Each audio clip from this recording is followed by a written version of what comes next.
Guys, this is my friend Albert Chavez. We've met for about 2 years now, and we're part of the same fire circle called Threshold, a really powerful circle where we learn how to be men, basically. And super grateful to have the opportunity to talk to you. I've seen you transform your life, transform your family life, from nothing to everything and even more.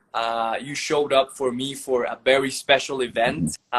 And you've been even as a father figure too. So I'm super blessed. I'm super honored to have you here, Albert. And yeah, I would actually love to hear from you. What made you? Who is Albert Chavez? In 2019, what was the turning point? Yeah. And what's your vision for yourself and for the world right now? Well, I absolutely love you, dude. Like what's up, Heather? I'm really honored that, first of all, you got the space. I've seen you grow so much, and I'm double your age, right? So I'm 51. And so what I love about what you're doing is, and we talk about this, is you're a younger, more, I would say, chiseled version of me. I was a fucking I was a hunk of coal. Like, I didn't know what I was doing. I didn't know where I was going, how I was being led. And so for me to be here now, right, talking to a young man like yourself, my son's age, it means a lot because that means the world is going to change really quickly. I mean, you have such a great voice, such a great vision. And I just want to just give you first, before we even get into me, like how proud I am of you, of seeing your growth, of seeing your surrender, your sacrifice, and to now witness all the changes. I got to be a part of a lot of your changes and see it. So I just want to start there first. As far as who I am, I am a rebuilt, reconstructed man. And along with it, I'm writing a book right now. It's called Redemption. And I actually just finished it yesterday. And now the next process is publishing. And so it's interesting we're talking about this, bro, because what comes to mind is the vision. The people that see me now, they have no fucking idea. Like, they're like, Albert, your standards are so high. Albert, you're this, you're that. Albert, you're 51. Albert, yes. But if you would have knew me before, I've always been a really good guy, just confused as hell. I was a young dad. I was a really young dad. I was a dad at 22 years old. I had 3 kids by 29. Next thing you know, I'm married with 3 kids at 29. All I saw was, how am I going to survive? That was it. It wasn't purpose. It wasn't mission. Matter of fact, one of the most irritating questions people had is, Albert, what's your purpose in life? To pay my fucking bills. That was it. Like, I there was no like vision of this or becoming this. It was, I want to make $45,000 a year in American money so I can keep my family alive. And so then next thing you know, like, I have these kids, I'm married, and now my kids are 6, 7, 8, 9, and 10. And now they're in sports. So I was always thrown into these situations. And the real key, though, is I had so much trauma as a kid. My mom left me at 6 years old. My dad physically abused me. So I just basically harbored all these emotions with zero outlet. And so I was a really good dad. I was there for everybody. I was the dad that I needed in my life that I never had. I never had this nurturing part. I don't know what it meant to be loved, bro. Like, that's the thing about, like, I never felt love from anybody in my life. Love equal hurt. The people that loved me hurt me. And so when my kids came into this life, this is one of the message for everybody. When you have kids, what's super important is that's your opportunity for an unconditional love for somebody. For the first time, any trauma you had can go away and build a relationship with this new being, because that child, all they want is your time. All they want is your love. They don't care about your money. They don't care about who you are. And so I'm saying that because then I had to grow up. At 47 years old, my kids were teenagers. I had been divorced for a couple of years. All the trauma, all the hiding, all the darkness showed up, and I lost it all. Got put in jail for being an asshole. I was drinking a lot. I was just lost because I was avoiding the one person that needed me the most, and that was me. So I had this saying, we all have windows in life. We're all looking out a window. What are you doing? What are you doing? As soon as I put the mirror up, I was like, oh shit, that's me. That's when it changed, when I put the mirror in front of me. So that's kind of a precept of once I put the mirror in my life, I had to either go down the same trail that my parents did or become the circuit breaker in my family and say, no more. I'm going to fix this. Yes, that happened to me. It's my responsibility to become the man and father I wanted to be. And that started in 2008. Love it. Okay, and from 2019 to now, where you're at? What is So going one of the biggest things, one of the biggest things that I'll tell you, and I'm writing this book, and I'm going to give my son, I told you this, I'm going to give him a ton of fucking credit. Okay. When I got put in jail, one of the most humiliating things was my daughter saw me. I got put in jail at midnight. They took me away. I was in my underwear and a robe. It was very humiliating. So my daughter saw it all. Her dad handcuffed. She never seen this dad that's getting handcuffed, put in jail. She never knew that guy. My son called me about 2 weeks later, and he was pissed. And you've met him already. He's a good-looking guy, but he was 20 years old, and he never confronted me. So part of his call was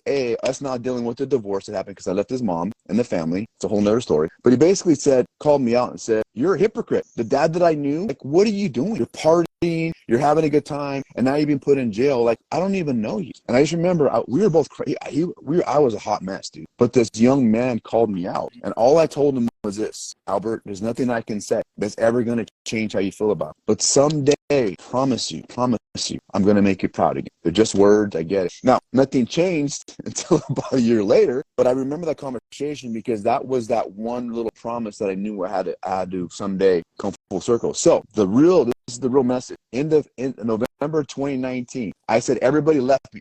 No, you know what? I pushed them away. They all left me because I pushed them away. Okay. Right? The victim says they left me. The accountable, uncommon man says, no, it was my responsibility. I pushed everybody away. So when I made a decision, I remember it was November 21st, 2019. I look at myself. I was 240 pounds. I looked like shit. I felt like shit. I was drinking a fifth of vodka every other day in my apartment. And I was like, this is it. I'm done. Like, this is dumb. Like, nobody wants to be around. So what men don't do, and this is a really important message for the men, is I raised my hand and said, I need help.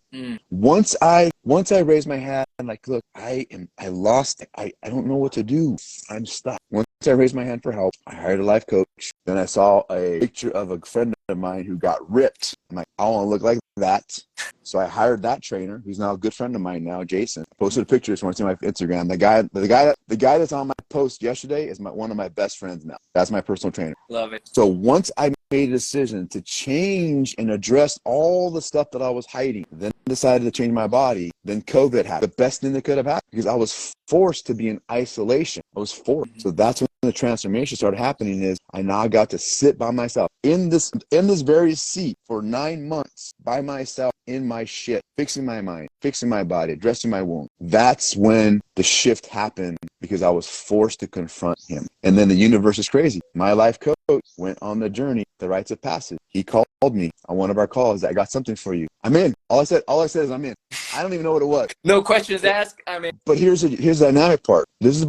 My message to your audience is you have to make a decision. When you make a decision, the universe will conspire. I swear to you, it will. He gave me a little bit of context of it. But Astro, I mean, I've told you this, is when he told me what it was, I had a vision of this since I was 5 years old, that I was going to go on this quest to find myself. So it all aligned. And what people don't know, this is where the universe really gets crazy. 2 weeks before my desert journey, I broke my leg, right? I broke my leg. So I was faced with another decision. And you know what I did? I talked to the jetty and the guys, and I said, I'm going. And so I went to the desert on a fast, 4.5 days, 4 nights in the middle of Death Valley on a broken leg, because I had to change my life. And it was part of the process of unleashing hell on myself. And that's where the journey really starts, is really about the desert and just becoming clean and just figuring out that no matter what, you have to make a decision and then run with it. Wow, man.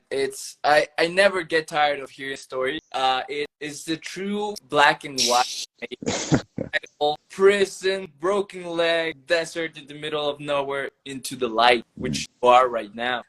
And I really want to get specific today with some terms, because you're really powerful with words. There are words that don't go with the words that you do. And what for you is the difference between what's a victim and what's an accountable man? Let's start there. Yeah, so I would say this: a victim is an unhealed person. What happens is things happen to them is the difference. A victim is things happen to them. Mm-hmm. A victor and victim is a difference. A victor is things happen for them. That's the difference. One, they absorb. So I have terms, right? One of the biggest shifts is I stopped absorbing what happened in my life. I stopped replaying. Like when you're in it, when you're in this tornado, it's hard to see what's really going on, this beautiful cyclical thing. But when you're in it, things are coming at you, things are hurting you. It stings, it's cold. So when I stopped absorbing all the trauma, all the fighting, all the abuse, all the abandonment, and then I started saying, okay, that happened to me. It wasn't my fault. But what else was going on? I saw my mom do it. I saw my dad do it. I saw this.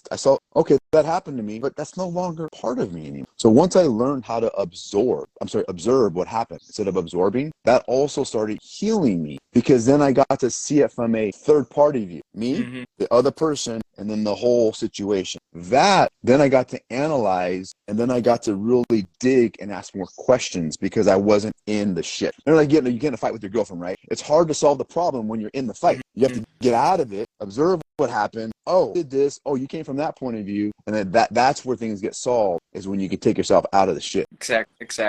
Yeah. Shifting gears, you said one of the big things, besides what like happened to you or for you now, Mm-hmm. is the calling people out. Mm-hmm. How important is that? Mm-hmm. How you said your own son did this to you. Mm-hmm. What do you think of calling people out, Mm-hmm. calling forward? What's your Yeah, I got the chills because I'm going to share a story with you, okay? You can only call people out when you have nothing to hide. That's it. So here's a story. The reason why we developed Threshold, there's 3 men. It was me, Brian, and Sandeep. We all went to our journey together to the desert. And what I didn't tell, I'm going to tell your audience, I wrote this in the book, is I was such a people pleaser, up until I would say January 2021. So the story about my broken leg, you know what I told everybody what happened? I told everybody that I broke my leg playing basketball. Okay. Now, the reason why is because about 2 months later, I was telling everybody that I was going to get a motorcycle, and I got crushed. You're going to hurt yourself. You're going to kill yourself. Don't do it. Don't do it. So how I broke my leg is I dropped my bike. And the story was, I can't tell everybody I dropped my bike or else they're going to be right. See, I told you. See, I told you. So even up until the desert, I lied to everybody, Astro. I held that in.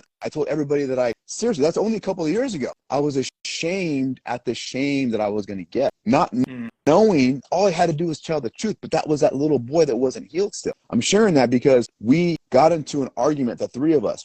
I called Sandeep out and Brian out about something in our call. And I laid back in that call. I go, hey, I have to confess something. I'm really pissed off at myself. I'm yelling at you because I'm holding a secret you don't know about.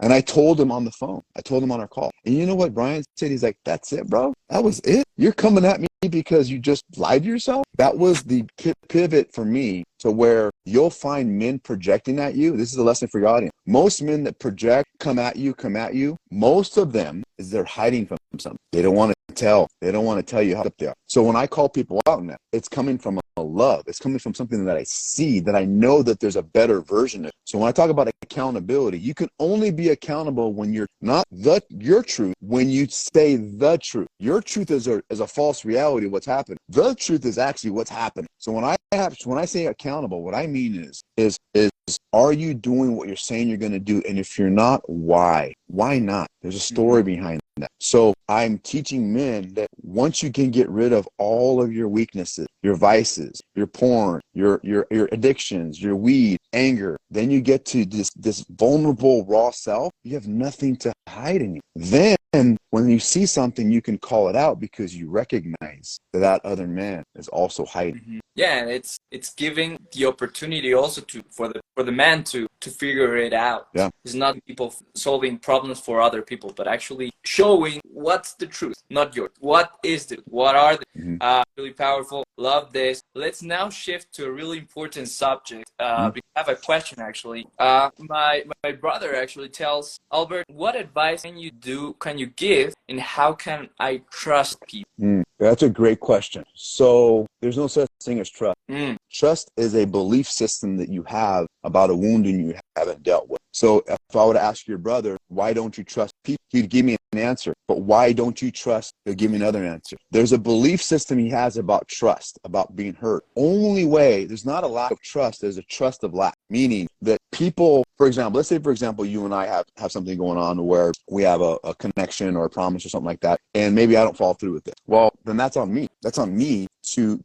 say, do I follow through and stuff? And it's up to you to say, do I want this relationship? So what happens is trust really is me investing in somebody and having an expectation in what they're supposed to provide me. If you go and you don't have expectation and someone keeps hurting you, then that's you having something that you haven't dealt with of why you keep approaching that person. So that's a really interesting topic because trust is an illusion. Trust is something that can I deal with something with myself as opposed to depending on needing it from somebody else. Mm-hmm. So in other ways, it would be not the trust, but the constant with yourself regarding things outside and how do you want to participate or you don't want to participate in those specifics. And what's your definition of trust? I don't know what it is, right? Everybody has their own definition of what that means. Mm-hmm. What does trust mean? So I would ask your brother, like, just define what your definition of trust means. It may be different than mine. And then behind that definition is the answer because there's something he's attached to with that definition. Awesome. Okay, group, also, it's open for questions. I'm going to keep questioning unless you open another question. I want to say, I love the part when you talk about the unconditional love. Yes. What is love and what is unconditional love for you? Well, the only reason why I say unconditional love with kids is you get to teach them how to love you. Like when they're little, for example, you get to show them love. So when you're not a parent yet, when you have a little son who's 2 years old, my son's out here now, by the way, when you have a son that's 2 years old and when he comes in the door and because you see him every day and you feed him and you play with, there's this connection that you have. So when he sees you, you develop this connection. Now, if I came home and ignored him, I would teach him how to ignore me. So unconditional love really is, I'm giving this person my heart, not expecting anything in return. And so when I give this, I remember coming home to my son, there was a little thing, his little corridor, he'd hide and he'd sit there and he'd come and he'd run, daddy, daddy, daddy. And he just hugged my leg. That's unconditional love because then I would throw myself on the floor, we'd wrestle on the floor and we'd play. So kids, it's so important. Kids are such a valuable resource that you can literally heal yourself. Now, with adults, it's different. I don't believe there's unconditional love with adults because they already have preconceived ideas in what their expectations are. I think that's the hardest thing with men and women to relate to is then the older you get, you have a set of lenses, like you're wearing glasses, lenses, prescription. You might be farsighted. I might be nearsighted. So if you're showing me something that's close, I can't see it, right? It's blurry. But you're like, wait, that's an animal. I'm like, I don't see an animal. I see fog. So we have different lenses. So my point is unconditional love, I don't think exists. Human beings in general as adults, but with kids and infants, there is an unconditional love that's there for about 5 years. Okay, but do you keep loving your sons and daughters unconditional for the rest of your life? Yeah, I would say so. I think the answer is no. Because if, for example, my son, God forbid, one of my kids kills somebody intentionally, I can't love you anymore. So I think if there's some heinous crime that happens, I have love for you, but I can't love you and support you the way you want me to because of an act that you did maliciously. So I do think there's conditions as you get older. Wow. I'm being real about that. And it breaks paradigm because, I had to believe that, fathers and moms will love you unconditional no matter what. It's also giving you the chance to not be accountable. I'll give you an example. I'll say it on screen. I have no love for my dad. Zero. I know. There's been so many things that have happened between us that he is, talk about your brother, broke trust. He's already proven not to be trustworthy. So why would I want to reach out? There's no, Albert brought up a really good topic. I won't get too deep, but he goes, Dad, I'm paraphrasing, but he's like, you have this movement you want to do with men and connecting fathers and men. You don't have a relationship with your dad. And I said, do you really want to know the story? So I told him the story behind the story. He's like, oh, I understand now. And it's not that he's not my dad, but there's no love there because that line has crossed. So where he has no conditional love for me, by the way. It's zero. So I think there's things that can get in the way that can inhibit. Now, here's my message to your audience. Everything's repairable. Everything's repairable. The story behind my story that your audience needs to know is that my son didn't want anything to do with me for 18 months to 2 years. My daughter didn't want anything to my younger daughter, 2 years. So what I had to do when I rebuilt this person, this man you see, I had to deal with my stuff first, and then I had to slowly build the relationship with each individual kid, not expecting that they ever wanted me back. That's the purpose of a father, is to do things to repair. A father's responsibility is to protect, to be secure, to provide, to be responsible, and to be the rock of a household. If you don't have any of those, you're not going to be a responsible, trustworthy, safe father to be around. So when I had to rebuild that person, and then eventually each individual kid, through their own volition, I was able to repair that relationship because I didn't force it. I surrendered my ego, and I had zero expectations if it would ever be repaired. But I showed up the way I needed to, the new way. And eventually, through conversations, through radical honesty we talked about, I was able to repair each. And now it's the relationship with my kids is unbelievably like a miracle turnaround. And I have unbelievable respect and unconditional love right now for each kid just because of how they show up. Thank you, Albert. Now,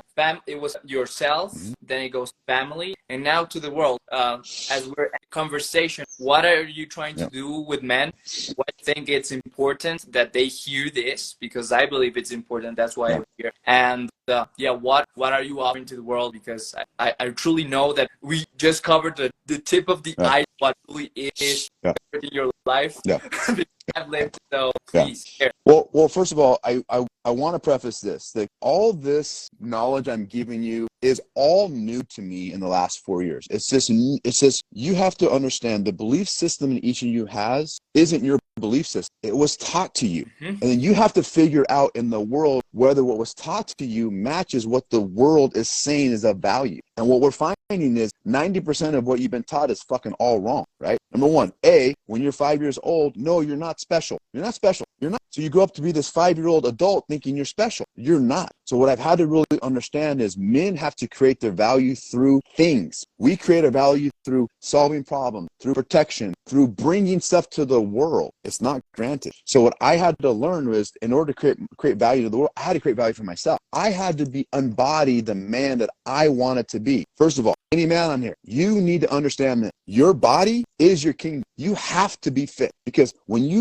get fit, you learn about self-discipline, delayed gratification, you learn about respect, you learn about hard work, you learn about knowing your max that you can handle, learn about goals, and you understand that you have to put in the work in order to get the result. So I believe your body is designed to teach you every principle you need to be the man you want to be. The problem is you've been taught to go get a job, go acquire, go get, ignoring the one piece of artwork that you have, which is yourself. So my message to men is this: first, build your character, become your character, and then stay in your character. Well, what's your character? Well, you have to decide, who do you want to be in life? What 10.0 version? What does that person look like? Not what your mom wants you to do, not what your dad tells you what to do, not what your work tells you what to do. What is that consciousness? Everybody has this voice. What is that conscious telling you to do and to be? Then do that. Your appearance, your energy, your actions, your demeanor. So I'm teaching men how to do that, how to develop appearance that they want to be, what kind of actions they want to get rid of in life, what kind of energy they want to show up with, and what kind of character they want to build. Now, from that, what I created, this like uncommon man, is there's a movie called The Miracle. It's a movie about the 1980 hockey team. If you don't know what it is, it's a movie. It's a great movie. But here's the gist of it. These guys are 17 years old playing in the Olympics ice hockey against 30-year-old Russian. Wow. And the coach's name is called The Miracle on Ice. Coach Herb Brooks. There's a scene where the Americans tie in a practice round against the I think it's a Swedish team, and he keeps them afterwards because they tied, but he's mad because they're not focused. They're looking at all the girls. They're thinking about everything except hockey, and they want to be the best in the world. So he keeps them after the game, and he has them do line drills back and forth. Have you ever done that? They suck. He has them on ice for an hour or so. Turns the lights off, and these guys are throwing up, and they're on the floor. And he says, "Men, you cannot be common men. You have to be uncommon. We have to be a group of uncommon men as a team." And that just stuck with me. So I believe in this society, with everything changing, the masculinity being emasculated, we as men have to stay firm and understand that we have a purpose in life, and it's to lead our family. It's to be the best version of ourselves. It's to stop seeking pleasure, develop a purpose. If your audience is under 30, go fucking develop purpose. Don't get married. Don't have kids. I'm just being honest with you. Go find your purpose. Being a dad and a husband is low-hanging fruit. Go find your purpose. They'll follow you. Too many people are seeking, even my age, drinking on the weekend, boozing it up, having a good time. Girls want to have fun. No, girls want to have fun. Guys got to get shit done. That's the difference. Girls have fun. Guys get shit done. So my message is to build uncommon men to lead their families through fitness and personal development. Personal development. You can go get fit, but you can still be a meathead if you haven't dealt with your shit. Your lipstick on a pig. It's the combination of getting fit, and then when you want to quit on week 4, why do you want to quit? That's what I do. I keep you accountable. I educate you. I help you through the process. I have 3 programs. Built Uncommon, it's a group program. One-on-one program, is VIP, is called Legacy Built, and I have a free move. It's called Uncommon Man Movement. It's on Facebook. It's a group that I do once a week, master classes on mindset, fitness, self-discipline, and fatherhood. But the idea really is to teach and help men become better fathers, better sons, better brothers by first working on themselves, their body, and their personal development. Awesome. Yeah, guys, if you are here, I'm going to drop the links on the YouTube recording. It's really, really powerful. And just want to end it off with 2 things. First, a really powerful quote that you always say, and then maybe one actionable step. Everyone, men, women, everyone can apply to their life to gain respect on themselves. Really easy. When a man is right, his world is right. How many of you know men out there that are just a hot mess? He's not right. He's in chaos. A chaotic, idle man is dangerous, but a structured, healed, right man is lethal because he can control himself. He's developed self-control. He's developed his impulse control. That's the quote. The man is right. When the man is right, his world is right. You know, you had asked me that, like, what, if someone were to come to me and like, Albert, like, what's one thing that you just did that really helped you, I guess, become more definitive in your life? I would say this: develop a routine, an easy routine. Maybe it's getting up at a certain amount in the morning. Maybe it's reading a book. Maybe it's doing some push-ups. Develop a routine. Develop a ritual. Maybe say affirmations in the morning. Meditate and develop rules for life. What are your rules? What are your non-negotiable rules? What are your standards for yourself? Think about this. Most men don't have standards. They have goals. The difference: goals move. Standards don't. Chick-fil-A in America is closed on Sundays, every Sunday. It's got a standard. I wake up at 2:45 every morning. I go to the gym at 4 a.m. every morning. What are your rituals, routines, rituals, and rules? If you can just develop those 3 things for yourself, if you need help, reach out to me. I would say start there. Start with those simple things that can get you organized, specifically men. Again, women can follow, but women, they're built differently. Men, we're built to solve and to be. And so this is a way to get yourself in line. Love it. Routine, rituals, rules. Those 3 R's. Guys, I hope you enjoyed it. I hope you see this all the way through to see the transformation Albert had. Check out programs. Super grateful again for having you here. And yeah, we'll definitely have another one. And yeah, we can dive deep into more relationships, parent relationship. Super grateful for this. Definitely gonna share this. And till next time, brother. Cool. Thanks for having me. See you guys. See you.